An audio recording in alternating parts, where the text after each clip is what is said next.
The history of the New York Stock Exchange, a reflection on the importance of primary and secondary sources in historical study.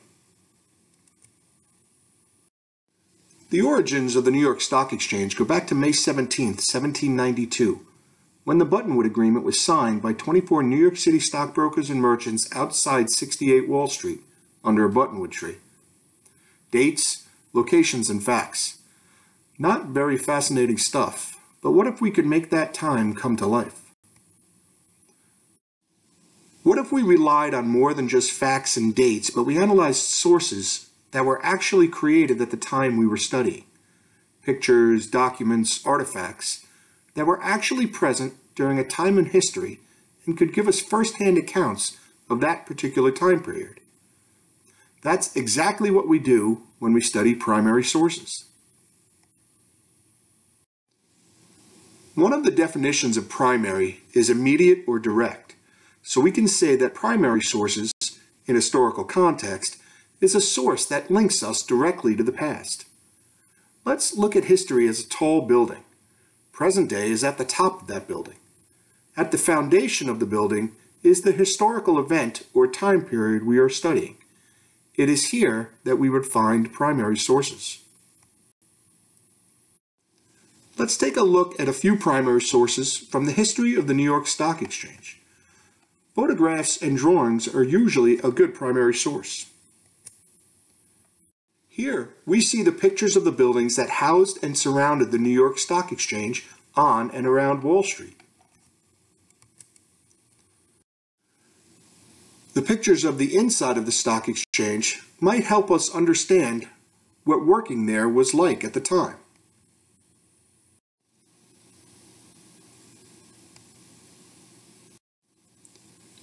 Here is a picture of the workers who are sleeping at 2 a.m. and the other picture is one at Christmas.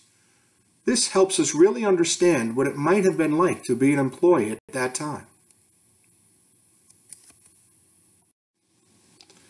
Here, we see groups of stockbrokers working outside the exchange, called corner brokers.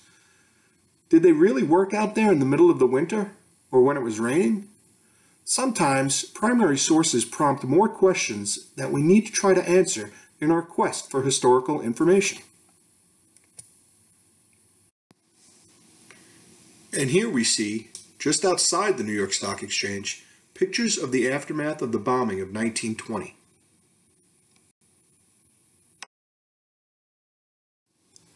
Here is a copy of the Wall Street Journal, which originated as a bulletin handed out to the traders on the New York Stock Exchange. It would be nice to see some original bulletins to see what was talked about on the exchange at this time.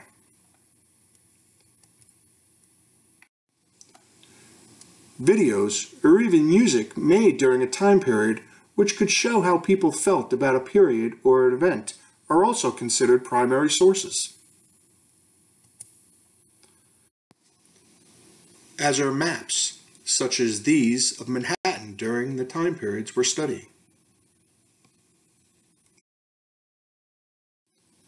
Here is a drawing from Charles Broughton, a man who witnessed a panic at the exchange in 1893.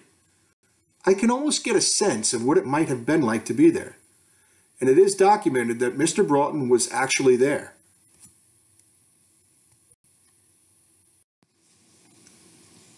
Or letters written by people involved in the history, such as this first letter from a member of the New York Stock Exchange to the Atlantic Telegraph, or the second letter from a member of the exchange to Alexander Graham Bell.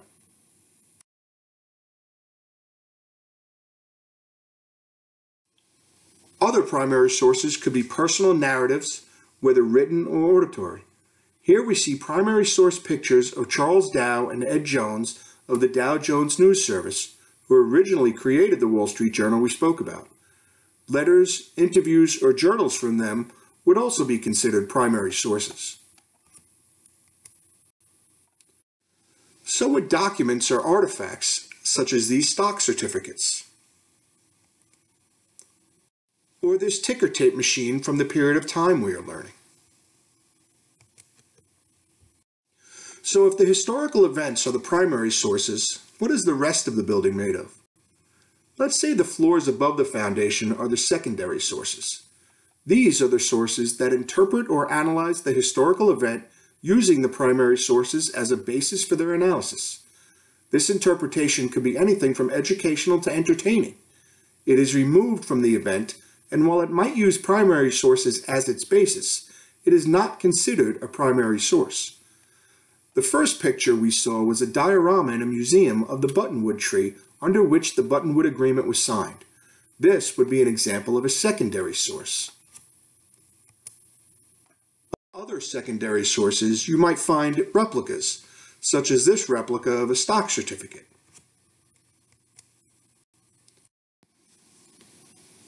Or textbooks describing the history of the event or the topic we are studying.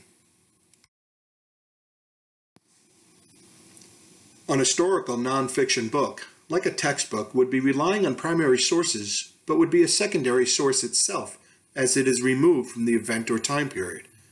A movie talking about the topic would be a secondary source as well. These can depict the New York Stock Exchange or the history of New York, but are fictional and as such are not primary sources. Secondary sources are important because they add color to an historical event and allow for a better understanding of the event or time period, while opening up possibilities for better understanding of a time period or event.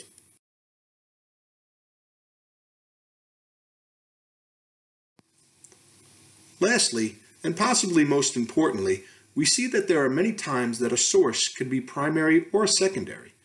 Let's look at these political cartoons from the 1880s. While obviously not a literal representation of the New York Stock Exchange, we can certainly tell something about the feel of Wall Street at the time. This does represent how some people felt at the time, so we can glean primary information from this source. So how do we know if these cartoons are primary or secondary sources? The main question we need to ask ourselves is what we are looking to get out of the source. If we are looking for factual information from this time period, this would be considered a secondary source. But if we were looking for ideas, opinions, or beliefs, we would consider these cartoons primary sources. Here is another cartoon. What do we think the cartoonist is trying to say? Did he have an agenda or bias? The second drawing is a rendition of the construction of the new New York Stock Exchange building.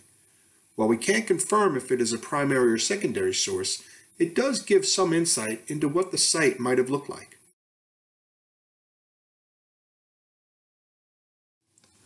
Looking at primary sources as our foundation for historical knowledge allows us to base our understanding of history on the strongest pieces of evidence we have.